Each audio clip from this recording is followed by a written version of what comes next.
नमस्कार, pulse 24 news पर आपके साथ मैं हूं सुजल वर्मा। कर्नाटक के हुबली में विधायक प्रसाद अबैया ने मीडिया से बातचीत करते हुए स्पष्ट किया कि प्रदेश में कानून व्यवस्था पूरी तरह सुरक्षित है और बीजेपी पर आरोप लगाते हुए कहा कि वे जानबूझकर हिंदू मुस्लिम मुद्दे को भड़का रही हैं और बीजेपी का ध्यान विकास कार्यों पर नहीं है बल्कि वे राज्य सरकार की छवि को नुकसान पहुंचाने की कोशिश कर रहे हैं। उन्होंने पत्रकारों से बातचीत में कहा कि छोटे मुद्दों को बड़ा चढ़ाकर पेश किया जा रहा है जबकि असली समस्या कानून व्यवस्था को बनाए रखना है।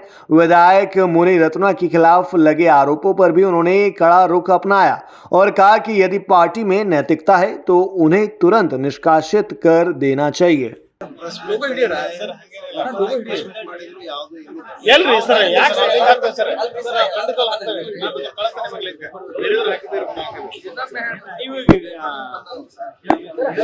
ಟಿವಿಯಾಗಿ ಯಾವ ಬಂದಿಲ್ಲ ಟಿವಿಯಾಗೂ ಬಂದಿಲ್ಲ ಮತ್ತೆ ಹೇಳಿದ್ರೆ ಹರ್ತಿಲ್ಲಲ್ಲ ರಾಜ್ಯದಲ್ಲಿ ಕೋಮುಗಲಭೆ ಜಾಸ್ತಿ ಆಗ್ತದೆ. ದಾವಣಗೆರೆಯಲ್ಲಿ ಕೋಮುಗಲಭೆ ಇದೆ. ಹಿಂದೂ ಮುಸ್ಲಿಂ 20 ಮಂದಿ ಅರೆಸ್ಟ್ ಮಾಡಿದ್ದಾರೆ. ಈಗ 100% ಲಾ ಅಂಡ್ ಆರ್ಡರ್ ಮೇಂಟೈನ್ ಇದೆ. ಯಾವ ಕಾರಣಕ್ಕೂ ಕೂಡ ಸುಮ್ಮನೆ ಅನ್ನೆಸೆಸರಿ ಇವರು ಬಿಜೆಪಿಯವರು ಬೇರೆ ರೀತಿ ಕುಮ್ಮಕ್ಕು ನೀಡಿ ಹಿಂದೂ ಮುಸ್ಲಿಂ ಬೇರೆ ಅವ್ರಿಗೆ ಯಾವುದೂ ಕೂಡ ಡೆವಲಪ್ಮೆಂಟ್ ಬೇಡ, ಒಳ್ಳೆ ರೀತಿ ಆಡಳಿತ ನಡೆಸುವಂಥ ಸರ್ಕಾರಗಳು ಬೇಡ, ಏನಾದರೂ ಮಾಡಿ ಅದು ಹೆಸರು ಕೆಡಿಸ್ಬೇಕನ್ನುವಂಥದ್ದೇ ದುರುದ್ದೇಶ ಅವ್ರದ್ದು. ಅದು ಬಿಟ್ಟು ಸಣ್ಣ ಪುಟ್ಟ ಗಲಭೆಗಳು ಆಗಿದ್ದನ್ನು ಕೂಡ ದೊಡ್ಡದಾಗಿ ಮಾಡುವಂಥ ಕೆಲಸ ಕೂಡ ಇವತ್ತು ಮಾಡ್ತಾ ಇದ್ದಾರೆ ಅವರು. ಇದು ಖಂಡಿತವಾಗಿ ಕೂಡ ಲಾ ಆ್ಯಂಡ್ ಆರ್ಡರ್ ಅದು ಮೇಂಟೈನ್ ಮಾಡ್ತಾ ಇದ್ದಾರೆ. ಯಾವುದು ಕಾರಣಕ್ಕೂ ಕೂಡ ಒಳ್ಳೆ ಯಶಸ್ವಿಯಾಗಿ ಲಾ ಆ್ಯಂಡ್ ಆರ್ಡರ್ ನಡೀತಾ ಇದೆ.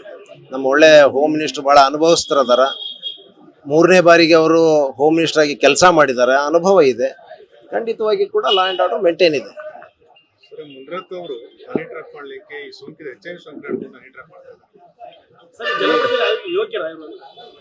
ನಾನು ಈಗಾಗಲೇ ಹೇಳ್ಬಿಟ್ಟಿದ್ದೀನಿ, ಅವರು ಜನಪ್ರತಿನಿಧಿಯಾಗಿ ಮುಂದುವರಿಲಿಕ್ಕೆ ನಾಲಾಯಕರು, ಅಯೋಗ್ಯರವರು. ಇವತ್ತು ಬಹುಶಃ ಆ ಒಂದು ಶಾಸಕ ಸ್ಥಾನಕ್ಕೇ ಕಳಂಕ ತರುವಂಥ ರೀತಿಯಲ್ಲಿ ನಾವೆಲ್ಲರೂ ಕೂಡ ತಲೆ ತಗ್ಗಿಸುವಂಥ ರೀತಿಯಲ್ಲಿ ಬಹಳ ಕೆಟ್ಟ ರೀತಿಯಲ್ಲಿ ಅವರ ಮಾತನಾಡುವಂಥ ಅವಾಚ್ಯ ಶಬ್ದಗಳು, ಅವರು ನಡೆದುಕೊಂಡಂಥ ರೀತಿ ರಿವಾಜು ಎಲ್ಲವೂ ಕೂಡ ನೋಡಿದಾಗ ಖಂಡಿತವಾಗಿ ಇಮಿಡಿಯೇಟ್ ಆಗಿ ಪಕ್ಷದವ್ರಿಗೆ ಏನಾದರೂ ನೈತಿಕತೆ ಇದ್ದರೆ ಇಮಿಡಿಯೇಟ್ ಆಗಿ ಅವ್ರನ್ನ ಪಕ್ಷದಿಂದ ಹೊರಗೆ ಹಾಕುವಂಥ ಕೆಲಸ ಅವ್ರು ಮಾಡಬೇಕು. ಶ್ರೀರಾಮ್ ಸೇನೆ ಮತ್ತು ದಲಿತ ಸಂಘಟನೆಗಳು 26ರಿಂದ ಸ್ಮಶಾನ ಬಚಾವ್ ಒಂದು ಇವರು ಬಚಾವ್ ಅನ್ನಕ್ಕದೇನು ಎಲ್ಲೇನು ಹೋಗಿಲ್ಲ ಸ್ಮಶಾನ. ಆ ಭಾಗದ ಜನರ ಬೇಡಿಕೆ ಏನಿತ್ತು ಆ ಬೇಡಿಕೆಗೆ ಅನುಗುಣವಾಗಿ ನಾವು ಅಲ್ಲಿ ಪ್ರಾರಂಭ ಮಾಡ್ಲಿಕ್ಕೆ ಕೇಳಿದ್ವಿ. ಬಹುಶಃ ಆ ಭಾಗದ ಜನರು ಬೇಡ ಅಂತಂದ್ರೆ ಖಂಡಿತವಾಗಿ ಕೈ ಬಿಡ್ತೀವಿ, ಪ್ರಶ್ನೆನೇ ಇಲ್ಲ. ಇವರೇನು ದೊಡ್ಡದಾಗಿ ಅದು ಬಿಂಬಿಸುವಂತ ಪ್ರಯತ್ನ ಏನು ಮಾಡುವಂತದ್ದು ಅವಶ್ಯ ಇಲ್ಲ.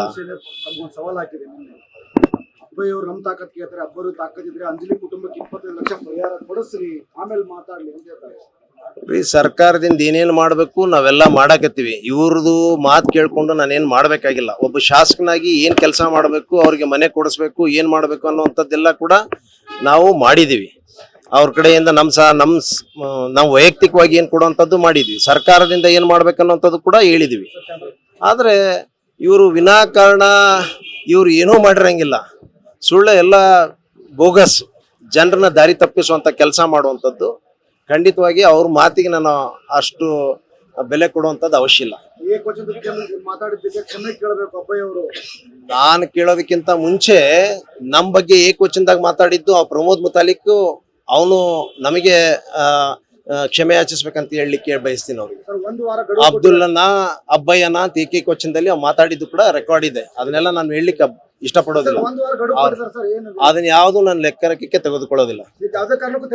ನಾವು ತೆರವು ಮಾಡೋದಲ್ಲ, ಪ್ರಶ್ನೆನೇ ಇಲ್ಲ. ನೀವ್ ಯಾಕೆ ಡೈವರ್ಟ್ ಮಾಡ್ತೀರಿ? ನಾನು ಹೇಳ್ತಾ ಇರೋದು ಅವ್ರು ಏನ್ ಬೇಕಾದ ಹೇಳಿ, ಅವರು ಹೊರಗಿನ ಜನ ಹೇಳುವಂತದ್ದಲ್ಲ. ಅಲ್ಲಿ ಯಾರು ಜನ ಅದಾರ ಆ ಜನರ ಅಭಿಪ್ರಾಯ ಮೇಲೆ ನಾವು ನಿರ್ಣಯ ತಗೊಂಡ್ಬಿಡ್ತೇವೆ.